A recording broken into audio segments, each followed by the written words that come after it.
السلام علیکم. گائز، آج ایک اور مزیدار ویڈیو کے ساتھ میں حاضر ہوں. ہمارا آج کا موضوع ہے جب عورت ڈسچارج ہونے کے قریب ہوتی ہے تو اس وقت وہ کیا محسوس کرتی ہے. اگر آپ کو ہماری ویڈیو پسند آتی ہے تو ضرور لائک کریں اور چینل کو بھی سبسکرائب کریں. تو گائز، عورت کو جب فل مزہ آتا ہے تو وہ مرد کو ضرور پکڑ لیتی ہے، لمبے لمبے سانس لیتی ہے. کچھ عورتوں کی آنکھوں کی پتلیاں سکڑ جاتی ہیں، کچھ ڈھیلی پڑ جاتی ہیں، کچھ آپ کو منہ چومنے لگ جاتی ہے.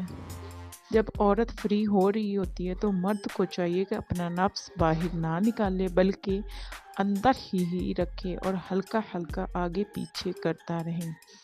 اس سے عورت کو بہت سکون ملے گا. جب عورت ڈسچارج ہونے کے قریب ہوتی ہے تو اس وقت اس کے لیے بڑا نفس بھی ناکافی ہوتا ہے. عشق تو عورت کرتی ہے، مرد زیادہ سے زیادہ چاہت کر سکتا ہے، اور مرد کی چاہت یہ ہے کہ اپنے پارٹنر کو بھی جی بھر کے مزے دے، اور عورت عشق میں چاہتی ہے کہ اس کا پارٹنر اس کے دن رات پیاس بجھاتا رہے. تو آپ کو ویڈیو کیسی لگی کمنٹ میں ضرور بتائیے گا. مزید ویڈیو دیکھنے کے لیے ہمارے چینل کو سبسکرائب بھی کیجیے گا، لائک بھی کیجیے گا. شکریہ.